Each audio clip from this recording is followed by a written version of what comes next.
Hello दोस्तों, आप सभी का स्वागत है हमारे चैनल शाश्वत CGPSC CGWAPA में। देखिए, अभी हम करने वाले हैं आपका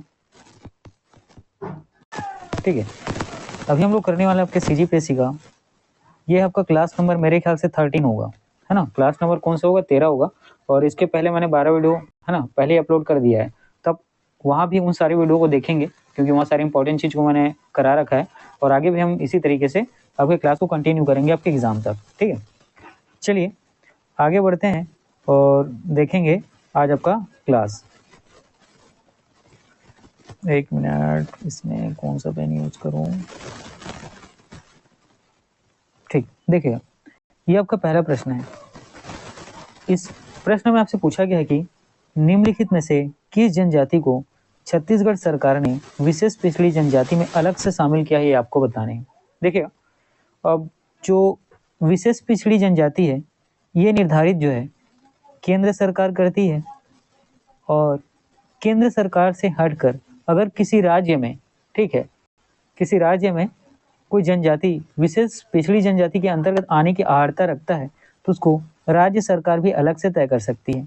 ठीक है, तो देखिएगा, विशेष पिछड़ी जनजाति का निर्धारण जो है केंद्र सरकार के द्वारा भी किया जाता है और राज्य सरकार के द्वारा भी अलग से किया जा सकता है।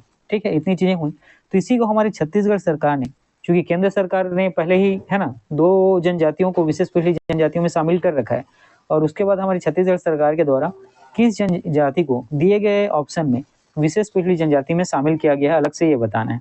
ए भुंजिया, बी बिरहोर, सी बैगा, डी अबुझमाड़िया और ई मुड़िया। तो देखिए, इस प्रश्न का जो सही उत्तर होगा ये होगा आपका ऑप्शन ए भुंजिया। ठीक है, इस प्रश्न का जो सही उत्तर होगा आपका ऑप्शन ए भुंजिया। ठीक है, तो भुंजिया जनजाति को हमारे छत्तीसगढ़ सरकार द्वारा अलग से विशेष पिछड़ी जनजाति में शामिल किया गया है। ठीक है, सबसे पहले इसके बारे में, भुंजिया के बारे में जानना, आपको किन चीजों को जानना जरूरी है, तो सबसे पहले याद रखना ये छत्तीसगढ़ की स्थानीय जनजाति है। ठीक है, छत्तीसगढ़ की क्या है, तो ये स्थानीय जनजाति है। सबसे पहले तो ये बात आपको याद रखना है। ठीक है, ये कहाँ निवास करती हैं, तो इनका निवास स्थान होता है आपका रायपुर, और याद रखना है इनका निवास स्थल होता है छत्तीसगढ़ में रायपुर और गरियाबंद जिला। ठीक है, रायपुर और गरियाबंद जिले में ये निवास करते हैं। कौन? तो भुंजिया जनजाति। ठीक है, और भुंजिया जनजाति के बारे में और क्या है आपको याद रखना है कि इनकी जनजाति जो है ज्यादातर गोंडों के साथ निवास करती है।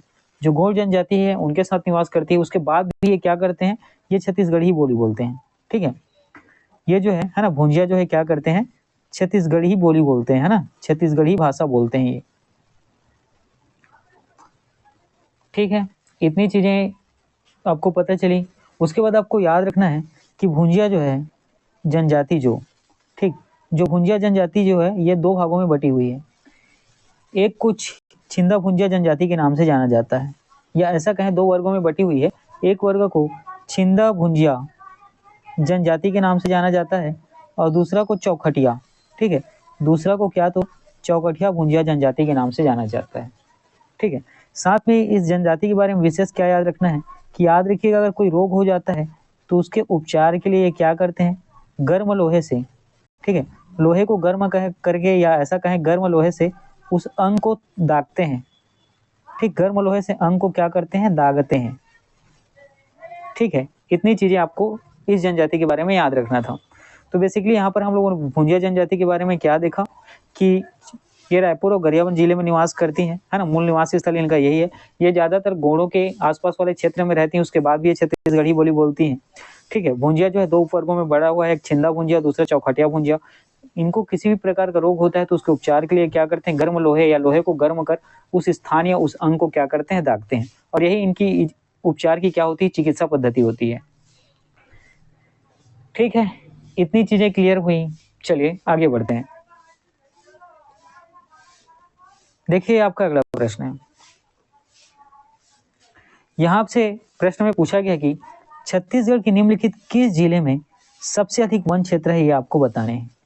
ऑप्शन ए है कोरबा, बी सरगुजा, सी कोरिया, डी महासमुंद, ई राजनांदगांव। तो देखिएगा, इस प्रश्न का जो सही उत्तर होगा ऑप्शन बी सरगुजा आपका सही उत्तर हो जाएगा। याद रखिएगा, सरगुजा संभाग जो है ना, सरगुजा संभाग में आपको क्या देखने को मिलता है, या ऐसा देखिए यहाँ पे जिले के बारे में डिस्कस किया गया है ना, ठीक है, तो हम लोग सीधा जिले के बारे में ही डिस्कस करते हैं। सरगुजा जिले में आपको सर्वाधिक वन क्षेत्र देखने को मिलता है, ठीक है। सरगुजा जिले में आपको सर्वाधिक वन क्षेत्र क्या है तो देखने को मिलता है, आपको याद रखना है। ये किसके अकॉर्डिंग, तो जनगणना 2011 के अनुसार, ठीक है, किसके अनुसार है तो जनगणना 2011 के अनुसार हमारे छत्तीसगढ़ का जो वन क्षेत्रफल है वो कितना है, तो याद रखिएगा ये है 59,772 किलोमीटर स्क्वायर, मतलब 59,772 किलोमीटर स्क्वायर वन क्षेत्रफल हमारे छत्तीसगढ़ का कुल है, ठीक है। तो देखिए इस प्रश्न का उत्तर क्या हो जाएगा, सरगुजा। छत्तीसगढ़ के निम्नलिखित किस जिले में सबसे अधिक वन क्षेत्र है, तो याद रखिएगा सरगुजा में सर्वाधिक वन क्षेत्र है। और 2011 में तो छत्तीसगढ़ की वन क्षेत्र कितना है तो 59,772 किलोमीटर स्क्वायर। और ये भी 3 वर्गों में बटा हुआ है ना, किसमें तो 3 वर्गों में बटा हुआ है। एक है आपका रक्षित वन होता है, ठीक है, वन समूह जो है 3 वर्गों में यहाँ पे बटा हुआ है। तो रक्षित वन ये आपको कितना देखने को मिलता है, 43-13%, ठीक है। रक्षित वन कितना देखने को मिलता है तो 43-13%। उसी प्रकार आपका संरक्षित वन, ठीक है, जैसे रक्षित क्या है संरक्षित क्या है इसको मैं आगे बताऊंगा आपको, ठीक है, उसके बारे में टेंशन नहीं ले। हमारी क्लासेस जैसे जैसे आगे बढ़ेंगी इसमें अभी, ठीक है, थोड़ा इजी क्वेश्चन है, उसके फिर मॉडरेट लेवल पे, फिर उसके फिर हार्ड क्वेश्चन सारे को हम लोग करेंगे, ठीक है। फिर संरक्षित लेवल है, संरक्षित में कितना प्रतिशत याद रखना है, 20-21%, 40-21%, ठीक है। संरक्षित वन क्षेत्र कितना प्रतिशत है, 40-21% आपको याद रखना है, ठीक है। और इसके बाद आपका आता है अवर्गीकृत वन क्षेत्र, ठीक है। इसके बाद आप क्या देख पाते हैं, अवर्गीकृत वन क्षेत्र। अवर्गीकृत वन क्षेत्र कितना प्रतिशत है तो आपको याद रखना है 16.66%। कितना तो 16.66%। तो देखिए इस प्रश्न का सही उत्तर हो जाएगा कौन सा जिला सर्वाधिक वन क्षेत्र रखता है तो सरगुजा। और वन क्षेत्र के बारे में 2011 के जो जनगणना है उसके अनुसार मैंने आप लोग को कुछ डिटेल में कुछ चीजें बताई, जैसे छत्तीसगढ़ का कुल वन क्षेत्र 59,772 किलोमीटर स्क्वायर। और वन क्षेत्र जो है 3 उपवर्गों में बटा हुआ है, रक्षित वन, संरक्षित वन, अवर्गीकृत वन। रक्षित वन 43-13%, संरक्षित वन 40-21%, अवर्गीकृत वन 16.66%, ठीक है। चलिए आगे बढ़ते हैं। देखिए ये आपका अगला प्रश्न है।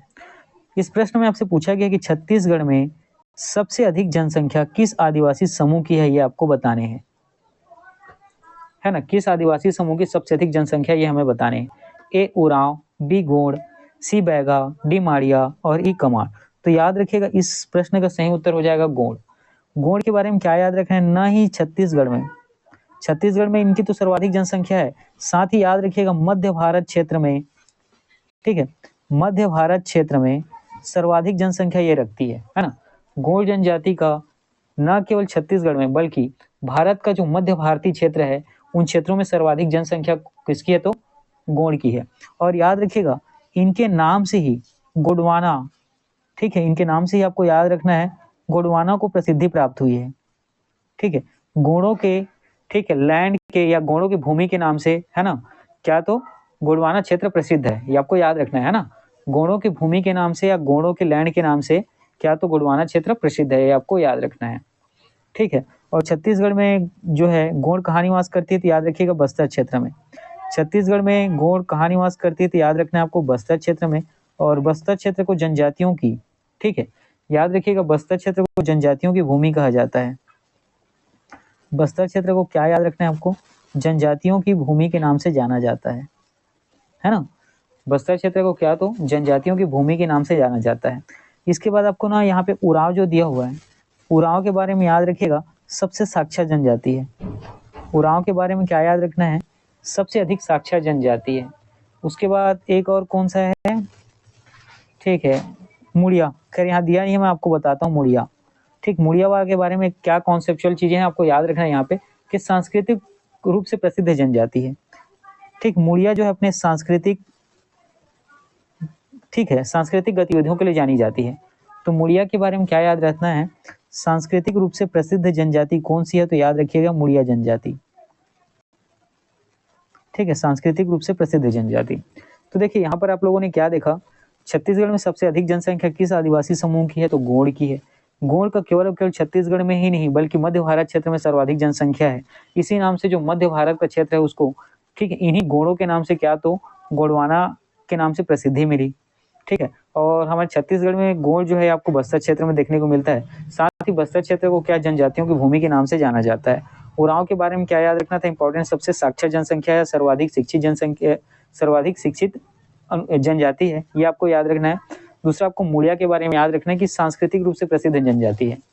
ठीक है, चलिए आगे बढ़ते हैं। देखिए ये आपका अगला प्रश्न है। यहाँ आपसे पूछा गया है कि परेशान करना के लिए छत्तीसगढ़ी में कौन सा मुहावरा है। देखिए ये छत्तीसगढ़ ही है ना। छत्तीसगढ़ी मतलब यहाँ पे भाषा की बात हो रही है। आप किसी को परेशान करते हैं तो उसको छत्तीसगढ़ में क्या कहते हैं, ये प्रश्न आपसे पूछा गया है। ए जी जुड़ाना, बी छाती छोड़ना, सी गोड़ किटकिटाना, डी आंसू ढारना, ई चुचवा के रहना। तो देखिएगा जिनको हिंदी आता है केवल और छत्तीसगढ़ी नहीं आती, ठीक है, उनको छत्तीसगढ़ी लैंग्वेज में बहुत दिक्कत होना ही है। ठीक है, और जिनको छत्तीसगढ़ी आता है और हिंदी भी आती है तो दोनों में आराम से वो एडजस्ट कर लेंगे। फिलहाल इसका मैं ठीक है उत्तर की तरफ चलते हैं। ठीक, तो देखिएगा यहाँ पर जो है परेशान करना का जो सही उत्तर होगा ऑप्शन बी छाती छोड़ना। ठीक है, परेशान करना का जो सही उत्तर होगा वो कौन सा हो जाएगा, छाती छोड़ना। उसी प्रकार जी जुड़ाना, ठीक है, छाती छोड़ना ठीक है, ये किसका परेशान करना, मतलब बहुत परेशान कर देना, मतलब छाती में क्या कर देना, घाव कर देना। इसी को क्या कहा गया, जी जुड़ाना। जी जुड़ाना मतलब मन का शांत होना। ठीक है, जी जुड़ाना को हिंदी में क्या कहते हैं, मन का शांत होना। तो इसके लिए क्या कह सकते हैं हम लोग, सुकून मिलना। ठीक है, इसका जी जुड़ाना का मतलब क्या होगा, याद रखिएगा, सुकून मिलना। उसी प्रकार गोड़ किटकिटाना, गोड़ किटकिटाना मतलब गोड़ मतलब क्या होता है, पैर, और किटकिटाना मतलब खुजाना। ठीक है, जो पैर खुजाता है उसको क्या कहा जाता है, तो किसी के द्वारा याद किया जाना। ठीक है, गोड़ खिटाना या पैर खुजाना को क्या कहा जाता है मुहावरे में, किसी के द्वारा याद किया जाना। ठीक, किसी के द्वारा याद किया जाना। ठीक, उसी प्रकार आंसू ढारना। ठीक है, उसी प्रकार आंसू क्या है, तो ढारना। कहने का मतलब क्या है, ये रोने की नाटक करना।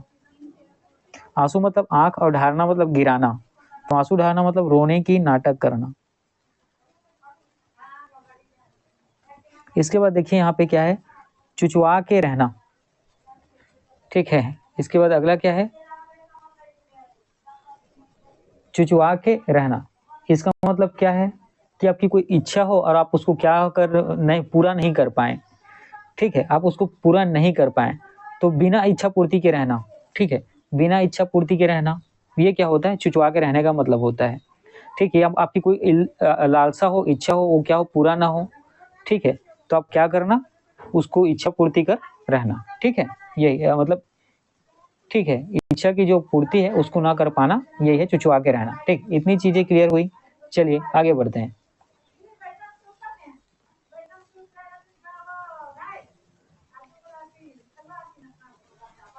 या इसको है ना, चुचवा के रहना को ऐसा भी समझ सकते हैं, निराश होना। ठीक है, आपकी कोई चीजें पूरा नहीं होती तब निराश भी होते हैं। ठीक, चलिए आगे बढ़ते हैं। देखिए आपका अगला प्रश्न है, निम्नलिखित में से कौन सी जोड़ी छत्तीसगढ़ी साहित्यकार एवं उपन्यास को सुलमित नहीं है, ये आपको बताना है। देखिए छत्तीसगढ़ के सारे क्या हैं, ये सभी जो है साहित्यकार हैं। ठीक है, ये सभी क्या है, साहित्यकार हैं, और ये इनकी क्या है, साहित्य रचना है। तो कौन इसमें सही नहीं है ये आपको बताने हैं, है ना, कौन उसका सही नहीं है ये आपको बताना है। जैसे कि देखिए शिव शंकर शुक्ल। ठीक है, शिव शंकर शुक्ल, इनके बारे में क्या याद रखना है, मोंगरा, बिल्कुल ये सही है।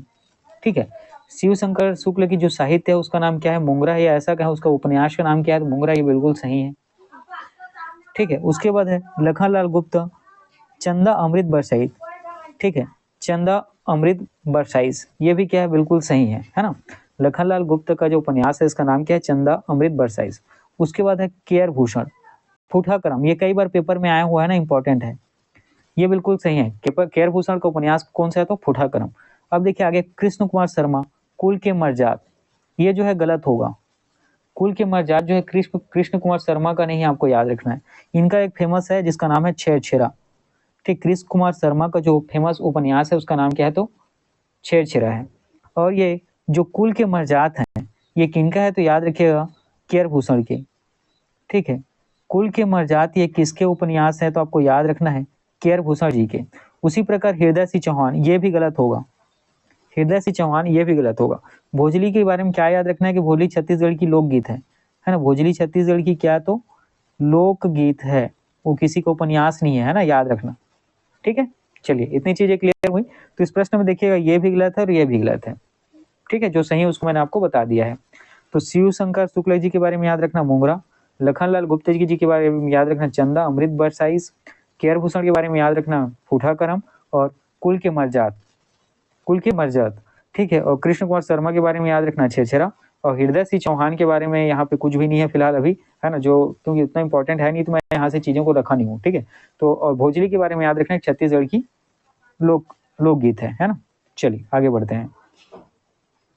देखिए आपका अगला प्रश्न है, यहाँ आपसे पूछा गया कि हिंदी काव्य में, ठीक है, छायावाद के प्रवर्तक छत्तीसगढ़ के कौन से कवि थे आपको बताने हैं। ए गजानन माधव मुक्तिबोध, बी मुकुरधर पांडे, सी श्रीकांत वर्मा, डी लोचन प्रसाद पांडे, और ई बंशीधर पांडे। तो याद रखिएगा इसका जो सही उत्तर होगा ऑप्शन बी मुकुरधर पांडे, है ना। क्या तो मुकुरधर पांडे। इनको क्या याद, तो इनको छायावाद के प्रवर्तक के नाम से जाना जाता है। सबसे पहले तो इनके बारे में क्या याद रखना है कि छायावाद के प्रवर्तक के नाम से इनको क्या तो जाना जाता है, ये बहुत ही इंपॉर्टेंट है। ठीक है, साथ ही याद रखिएगा छायावाद के प्रथम कवि, ठीक है, साथ ही याद रखिएगा हमारे, है ना, छत्तीसगढ़ में छायावाद के प्रथम कवि और समीक्षक हैं। ठीक है, समीक्षक हैं हमारे छत्तीसगढ़ के प्रथम छायावाद के कवि और समीक्षक थे। साथ ही इन्होंने छत्तीसगढ़ में छायावाद को दाता के नाम से जाना जाता है। छत्तीसगढ़ में छायावाद के दाता के नाम से, या छत्तीसगढ़ में छायावाद को प्रदान करने वाले, देने वाले के नाम से इन्हें जाना जाता है। इनका जन्म जो है याद रखिएगा बालपुर में हुआ है। ये स्थान कई बार पेपर में पूछा गया ना, इंपॉर्टेंट है। इनका जन्म जो है कहाँ हुआ है, तो बालपुर में हुआ है, और कई बार ये पेपर में पूछा गया है। साथ ही इन्हें याद रखिएगा काव्य विनोद, ठीक है, काव्य विनोद और साहित्य वाचस्पति, साहित्य वाचस्पति, ठीक है, काव्य विनोद और साहित्य वाचस्पति की इनको क्या तो उपाधि मिली हुई है। क्या तो आपको याद रखना है, उपाधि मिली हुई है। ठीक है, इतनी चीज क्लियर हुई। चलिए अब और कुछ चीजें देखते हैं। जैसे यहाँ पे आपको बंशीधर पांडे जी, ठीक है, इनके बारे में क्या याद रखना है कि ये छत्तीसगढ़ के प्रथम उपन्यासकार हैं। ठीक, छत्तीसगढ़ के प्रथम, ये जो है छत्तीसगढ़ के प्रथम उपन्यासकार हैं।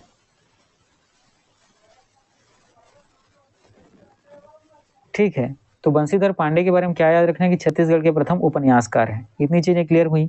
अब गजानन माधव मुक्तिबोध के बारे में देखते हैं। ठीक है, अब गजानन माधव मुक्तिबोध के बारे में हम लोग देखते हैं। तो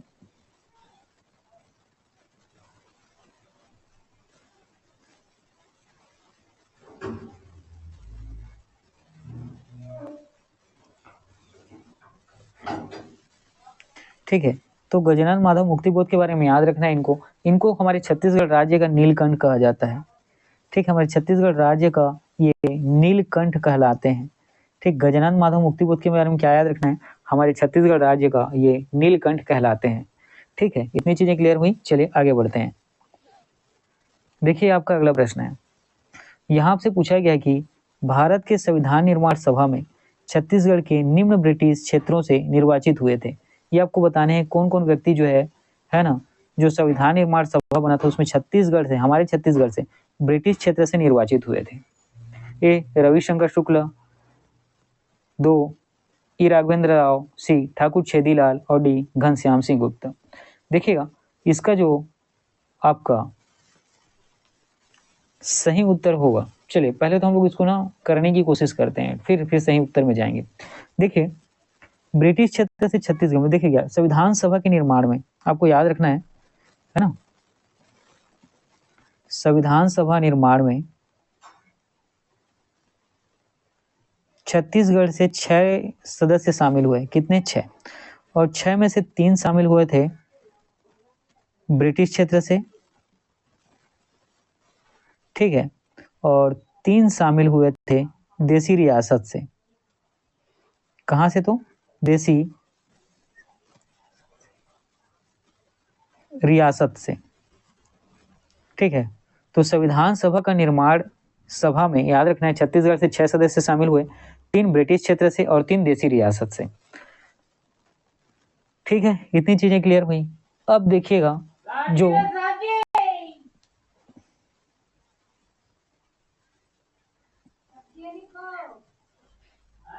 ठीक है, अब ब्रिटिश क्षेत्र से शामिल होने वाले कौन कौन से हैं, तो यहाँ पे याद रखिएगा पंडित रविशंकर शुक्ल। ठीक है, ये कौन है? पंडित रविशंकर शुक्ल। ये कहाँ से हैं? तो रायपुर से। देखिए इनका नाम दिया है ये। ठीक, उसके बाद दूसरा नाम आपको क्या याद रखना है? ठाकुर छेदीलाल। ठाकुर छेदीलाल है ना, टीसीएल के नाम से इनका कॉलेज है और ये शामिल हुए थे बिलासपुर से। ठीक है, इसके बाद एक तीसरा नाम आपको और याद रखना है, ये नाम है घनश्याम सिंह गुप्ता जी का। ठीक है, ये किसका नाम है? तो याद रखिए घनश्याम सिंह गुप्ता जी का, और ये शामिल हुए थे दुर्ग से।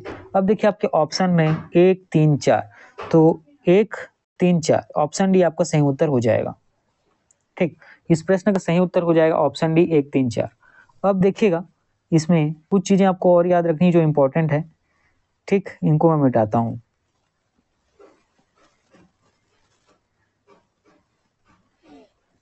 अब यहाँ पे आपको क्या याद रखना है जो इंपॉर्टेंट है। ठीक है, ये तो कहाँ से हो गया? ब्रिटिश क्षेत्र से। अब 3 जो देसी रियासत से शामिल हुए हैं उनके नाम आपको याद रखने, ये भी बहुत इंपॉर्टेंट है ना। 3 में एक पहला नाम आपको याद रखना है रघुराज सिंह दीवान। ठीक, पहला नाम आपको याद रखना है रघुराज सिंह दीवान, और ये कहाँ के रियासत से संबंधित थे? तो आपको याद रखना है सरगुजा। कहाँ से? तो सरगुजा से।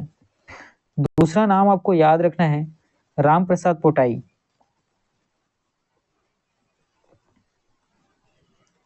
और ये कहाँ से संबंधित थे? तो याद रखिएगा कांकेर रियासत से। ठीक, तीसरा नाम आपको याद रखना है किशोर त्रिपाठी जी का, और ये कहाँ से संबंधित है? तो याद रखिएगा रायगढ़ क्षेत्र से।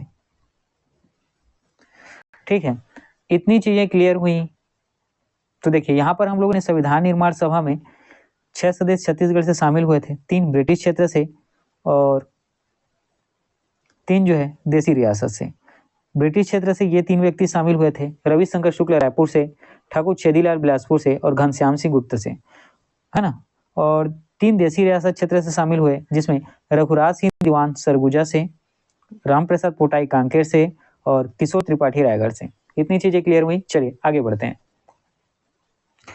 तो ठीक है दोस्तों, आज का क्लास इतना ही है ना। वैसे आधे घंटे का लगभग क्लास आपका 22 मिनट के आसपास का हो गया है। चलिए, और आपको ठीक है, जब तक कि आपका एग्जाम नहीं हो जाता 9 तारीख तक, तब कि आपको पूरी सीजीपीएससी की क्लासेस मिलेंगी।